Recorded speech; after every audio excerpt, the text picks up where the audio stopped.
Le journée du village Alzheimer, ça fait, si vous voulez, c'est intégré avec la journée mondiale Alzheimer qui a eu lieu jeudi 21 et qui s'est déroulée essentiellement au musée Fesch avec la visite. C'est une tradition maintenant à Ajaccio, c'était la 4e ou 5e année, où le musée et son équipe d'animation recevaient des patients des établissements et des EHPAD, accompagnés d'aidants ou de soignants, et des patients de la ville, avec leurs aidants aussi. Et donc, qui était suivi d'un déjeuner organisé par le conseil départemental. Voilà, donc ça c'était la première partie. Et là aujourd'hui, samedi, c'était le village Alzheimer, qui est destiné, si vous voulez, à faire de la promotion pour l'association France Alzheimer Corse du Sud, membre de France Alzheimer National, reconnue d'utilité publique, avec donc à la fois une partie information, conférence scientifique. Il y avait le professeur Mathieu Tchekal du CHU de Marseille qui a fait une conférence sur la prévention, différentes formes de prévention, et d'autres conférences sur les nouvelles technologies, la maladie d'Alzheimer, sur littérature, poésie, enfin voilà. Et en même temps, il y a des animations, essentiellement pour les grands et les petits, surtout les petits, pour faire un peu transgénérationnel. C'est une journée aussi qui sert à faire prendre conscience aux aidants qu'ils ne sont pas seuls. Voilà, exactement, vous l'avez dit. Ils ne sont plus seuls. Voilà, ils ne sont pas seuls. Ça fait maintenant quelques années que nous existons. Notre association, je dirais, SETOF, a fait de la promotion, je dirais, du soin et de l'aide aux aidants surtout, puisque nous organisons des formations pour les aidants régulièrement dans nos locaux.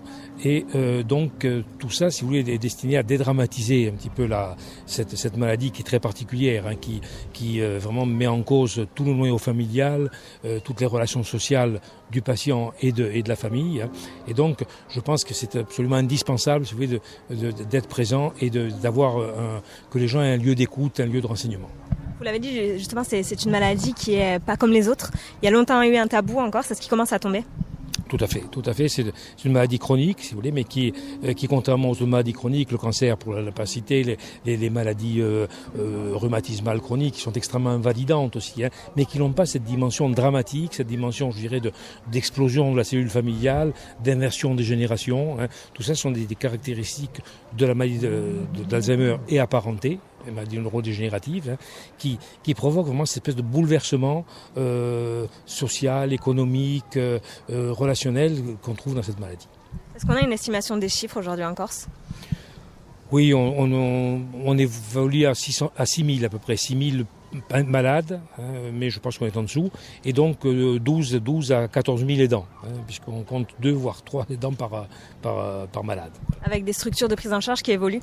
Oui, elles ont bien évolué. On avait un très gros retard à la fois sur le diagnostic, sur les centres mémoire.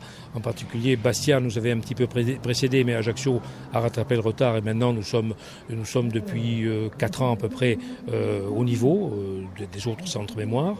Et puis surtout, c'était la prise en charge institutionnelle, puisqu'on avait un gros retard sur les EHPAD et avec dans les EHPAD même des structures d'accueil spécialisées pour les maladies d'Alzheimer. Le retard est en grande partie comblé.